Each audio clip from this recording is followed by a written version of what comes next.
A Swedish priest who never saw a Viking, never set foot on a battlefield, and never once tested his own idea wrote one short paper in 1784. And for the next 200 years, the entire world copied it into textbooks, television documentaries, school encyclopedias, and fantasy novels as if it were undeniable fact.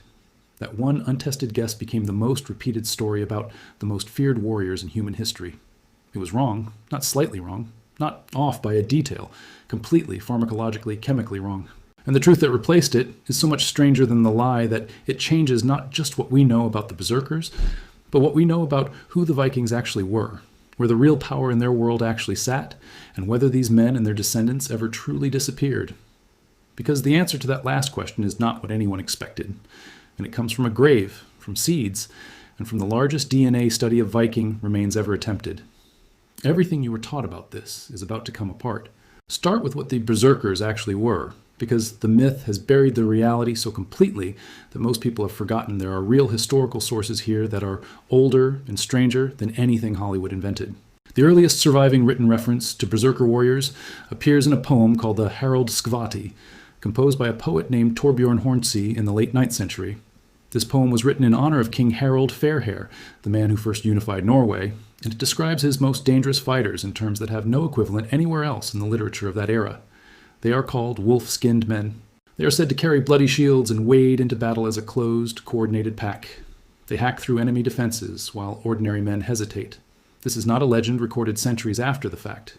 This is a poem composed within living memory of the king it honors, by a writer who expected his audience to recognize what he was describing because they had seen it. Then comes Snorri Sturluson, the Icelandic historian writing in the early 13th century, the single most important source we have for the Norse world. In his Ynglinga Saga, Snorri describes these men in language that has disturbed readers for 800 years. They rushed forward without armor. They were as mad as dogs or wolves. They bit the rims of their own shields before combat. They were as strong as bears or wild bulls. They killed men with a single blow. And then the phrase that Snorri repeats again and again across his work. Neither fire nor iron told upon them. Edged weapons seemed not to cut them. Flames seemed not to burn them.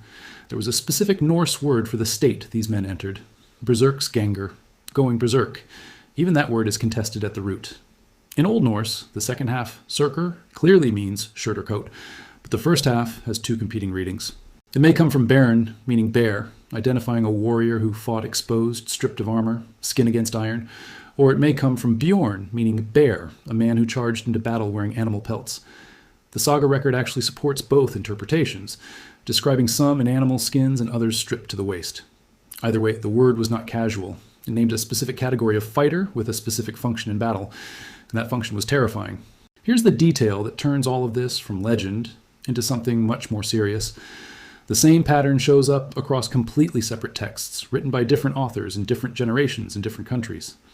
Egil's saga gives us a man called Kveldolf, meaning evening wolf, the grandfather of the saga's hero.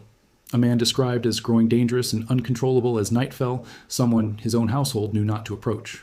The poems in the sagas together describe the shaking before battle, the foaming at the mouth, the apparent immunity to wounds during combat, and then, every single time, the same collapse afterward.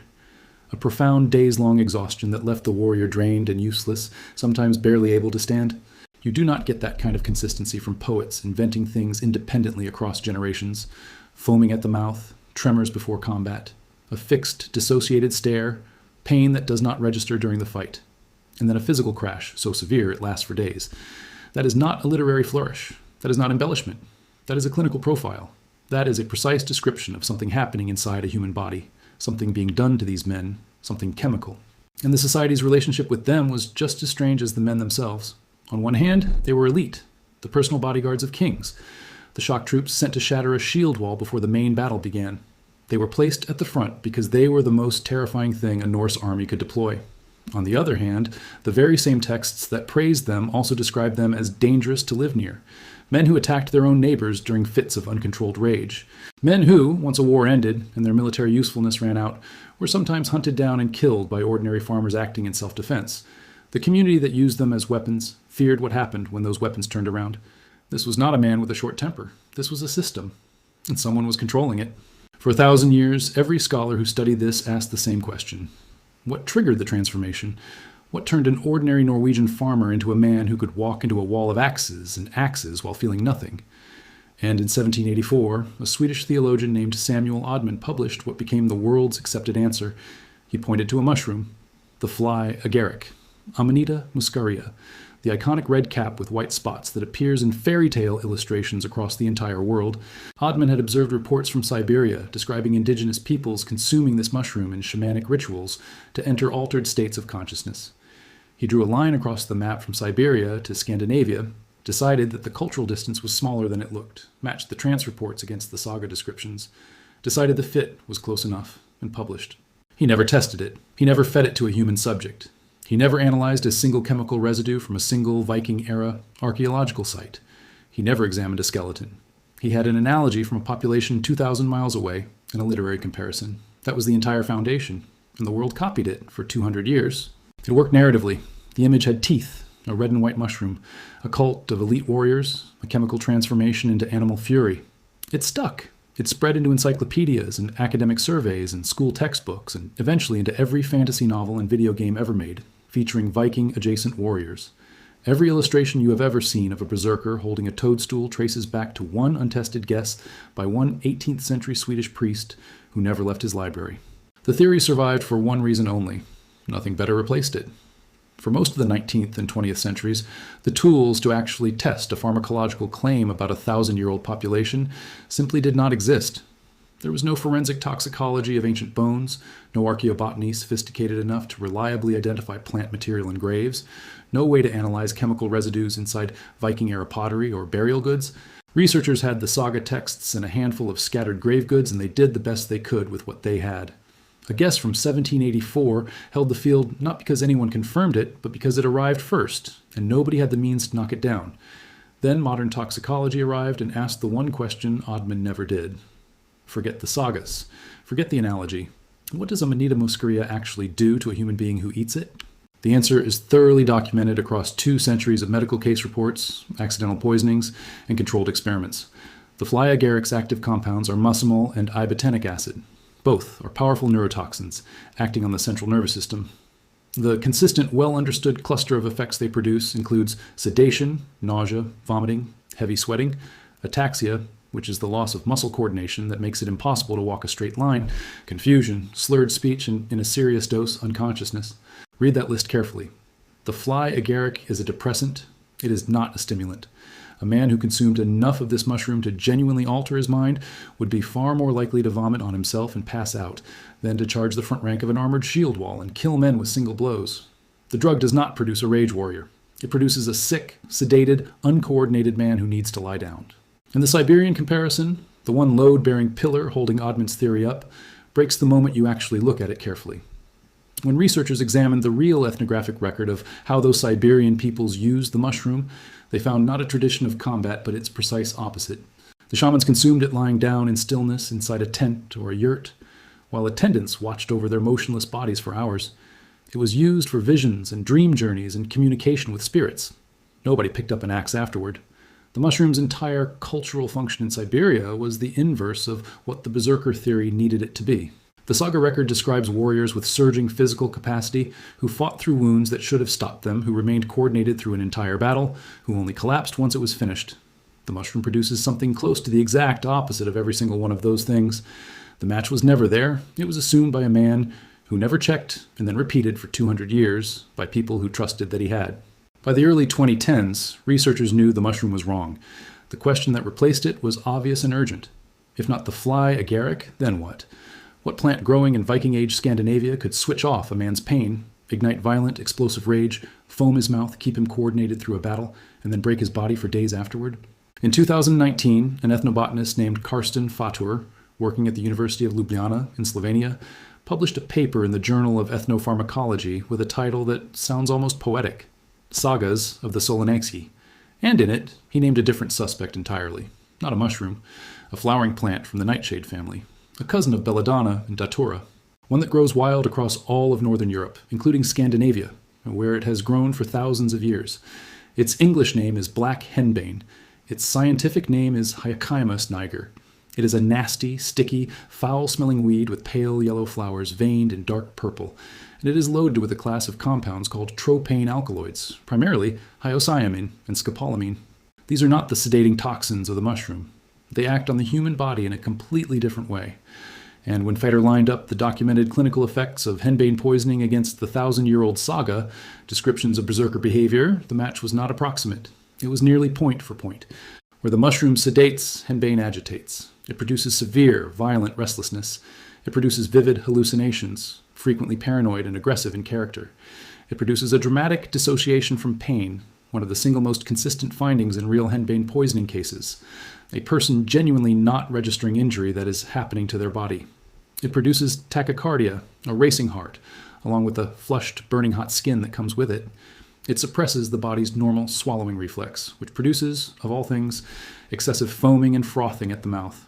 And in the recovery phase, it produces a profound, crushing exhaustion that can last for days. Now go back to the saga. The shaking before combat is the agitation phase of tropane poisoning. The foaming at the mouth is the suppressed swallow reflex. The immunity to wounds during battle is the dissociative pain blindness. The days-long collapse afterward is the documented recovery crash of tropane alkaloid poisoning. Every single symptom that made the berserker sound like a supernatural monster to observers across 1,000 years maps with clinical precision onto one poisonous plant that was growing all around them in the fields, along the roadsides and near the farmsteads of Viking Age Scandinavia. The mushroom explained almost none of it. Henbane explains nearly all of it. But here is where the story has to be told honestly, because most versions of this skip this part. Fatur did not prove this. He says so himself, in plain language, in his own published paper. There is not enough archaeological or historical evidence to confirm or disprove the hypothesis with certainty. No one has ever recovered henbane from inside a berserker warrior's body. No stomach contents, no chemical residue definitively tied to a fighter. What exists is a symptom match so tight it is extremely difficult to dismiss, combined with one piece of physical evidence from the ground that nobody expected to find in quite this way. Northern Denmark, the late 1950s. Archaeologists excavating around a ring-shaped fortress called Firkat, one of several perfectly geometric military strongholds, built by King Harald Bluetooth around the year 980 AD, almost certainly in preparation for a major military campaign. Around 30 graves were discovered at the site. 29 of them were ordinary. One of them was not. The grave belonged to a woman, and from the moment it was opened, everything about it said this was no ordinary person. She had been laid to rest inside the body of a horse-drawn wagon, a burial treatment reserved exclusively for the highest ranks of Norse society. She wore clothing woven with gold thread, the kind that signaled direct royal connection. And then the grave goods began revealing something stranger. She wore 2 silver toe rings, and to this day, those 2 silver toe rings are the only ones of their kind ever found in the entire Scandinavian archaeological record. There is nothing else like them anywhere. She had been buried with a bronze bowl that originated in Central Asia, an object that had traveled thousands of miles across trade routes to reach her. There was a small amulet shaped like a miniature chair or throne, and that shape in Norse archaeology is one of the items most tightly associated with ritual magic, thought to represent the high seat from which a sorceress delivered her prophecies and conducted her rituals. There was a box containing owl pellets and the small bones of birds and mammals.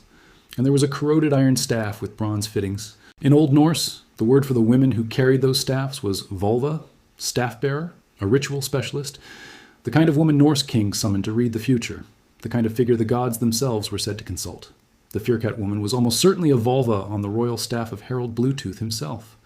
A recent jewelry match between an artifact from her grave and an identical piece found at another Bluetooth fortress over 300 kilometers away strongly suggests she traveled with the king, that she was part of his official retinue. And then there was the pouch, a small leather purse resting beside her. Inside it, a quantity of dark seeds. When they were sent for scientific identification, they came back as one species, black henbane, Hyoscyamus niger, the exact plant that the pharmacological analysis had pointed to as the most likely trigger for berserker behavior.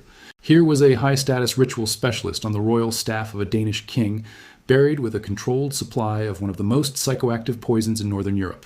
Deliberately collected, deliberately stored, deliberately placed beside her for the afterlife.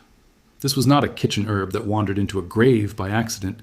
This was a specialist tool kept by someone whose entire professional role was to alter human consciousness. The National Museum of Denmark, which holds her remains and the grave goods, poses the warrior connection as a question rather than a conclusion. Their own published description includes this sentence: "Perhaps she gave the warriors and the inhabitants of Firkat henbane prior to an important battle to give them strength and courage. Perhaps." The museum is honest about the uncertainty, but what the Firkat grave proves beyond any argument is that the plant the clinical symptoms pointed to was real. present in Viking society, valued and handled by trained specialists, operating at the highest levels of power. And now add the 2024 discovery published in the journal Antiquity. At a Roman period settlement in the Netherlands called Houten Castellum, archaeologists found a hollowed-out animal bone, the shaft of a sheep or goat femur, sealed at one end with birch bark tar. Inside it, hundreds of black henbane seeds, stored deliberately, airtight, ready for use, dating to between 70 and 100 CE. This is the earliest confirmed evidence of henbane seeds being deliberately stored for later use anywhere in the archaeological record of northwestern Europe. The plant was being deliberately collected and preserved for controlled use more than 1,000 years before the Viking Age began. This was not an accidental weed that turned up in the compost. This was a managed substance with understood properties and deliberate applications, handled carefully across an enormous span of time and geography. The berserker in this reading was never a man eating a mushroom he had foraged alone the morning before a fight. He was part of a system, a plant that someone grew and stored, a specialist who understood the dosage, a ritual that prepared the body and the mind, an institution that owned all of those pieces and deployed them on command. The transformation was not personal. It was manufactured. And the woman in the wagon grave at Firkat may have been the person who manufactured it for one of the most powerful kings in the Norse world. Now comes the DNA, because this is where the story goes somewhere almost nobody predicted, and where other versions of this story stop being honest with you. For most of the modern era, certain scholars treated the berserkers as a people apart. A recurring idea in 19th and early 20th century writing was that they were not ordinary Norsemen at all, that they were a separate ethnic strain, a distinct bloodline, maybe a survival of some older population, maybe an import from the edges of the Viking trade routes. The berserker as a different kind of human, genetically other, a monster bloodline that had somehow persisted into the Viking Age. It was a theory built the same way Odman's mushroom theory was built, in the complete absence of any evidence capable of testing it. And it died the same way the moment that evidence finally arrived. In September 2020, an international research team led by geneticist Eske Willerslev with Ashat Margarian as lead author published the largest study of Viking Age DNA ever attempted in the journal Nature. They sequenced the genomes of 442 individuals from Viking-era sites across Scandinavia, the British Isles, Iceland, Greenland, and the river systems of Eastern Europe. The project took 6 years, and it overturned the popular image of who the Vikings were so completely that it generated news coverage on every continent. The first thing it killed was the idea of a pure Scandinavian Viking. The genetic record showed major gene flow into Scandinavia from southern Europe, from Asia, from the British Isles, before and during the Viking Age. The population was mixed and heterogeneous in ways that directly contradicted the nationalist mythology that had grown up around the Viking image for 2 centuries. Many Vikings had dark hair and dark eyes and were less fair-skinned than the people living in those same regions today. The blonde warrior archetype was, to a significant degree, a modern invention. But the single most important finding for understanding the berserkers was this. At a burial site in Orkney, Scotland, 2 men were interred with Viking swords, in full Viking funeral ritual, with every outward marker of Norse identity. Their DNA was not Scandinavian at all. They were genetically Scottish and Irish. The study also found that Viking populations across Scandinavia were genetically distinct from one another, with Norwegians, Danes, and Swedes often maintaining separate gene pools and undertaking different regional expeditions. Think about what this means for the berserker question. Being a Viking was not a bloodline. It was an identity that a community could recruit people into, a role, a culture, a way of organizing and defining a warrior life that absorbed people regardless of where their ancestors came from. And that single finding detonates the berserker race theory entirely. If the Vikings themselves were not one bloodline, the berserkers, drawn from within that same world, were certainly not a separate one either. But here is where absolute honesty is required, because this is the exact point where many popular versions of this story start telling you something that is not true. Other tellings will claim that this DNA research identified berserker remains, traced a berserker lineage, and matched it to living men in modern Norway or Scandinavia. That did not happen. You cannot identify a berserker from a skeleton. There is no berserker gene. There is no berserker burial signature. There is no genetic marker in any human genome that says this man fought in a pharmacologically induced combat trance. The 2020 Nature study never claimed to find one because finding one is not scientifically possible.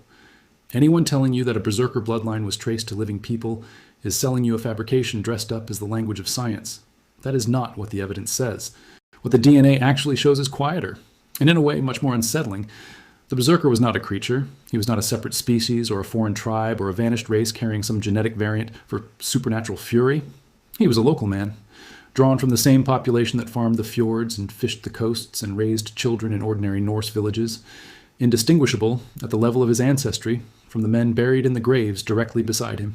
Whatever made him a berserker was never in his blood. It was in the system that processed him. And that system had a clear endpoint. When Scandinavia converted to Christianity across the 11th and 12th centuries, the berserker disappeared from history with remarkable speed.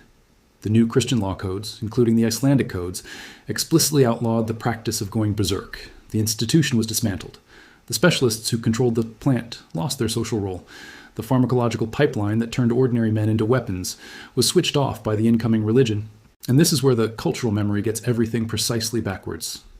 In every fantasy story and television series ever made, the berserker is treated as an extinct breed, a vanished archetype, a kind of warrior who died out with the Viking Age. But the men themselves never disappeared. They could not have. They were never a separate people in the first place.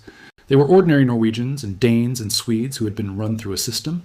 And when the system ended, the survivors did the only thing available to them. They went home.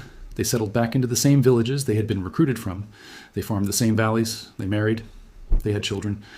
Those children had children. And that chain has not been broken in the 1,000 years since the last berserker laid down his axe. The genetic continuity between Viking Age Scandinavia and the people living in those same regions today is real, even if it is more diluted and complicated than nationalist myth ever wanted to admit. The berserkers did not go extinct. They just stopped being berserkers. The men were absorbed back into the ordinary population completely and invisibly. There is no separate berserker descent line surviving in the shadows of modern Norway or Denmark.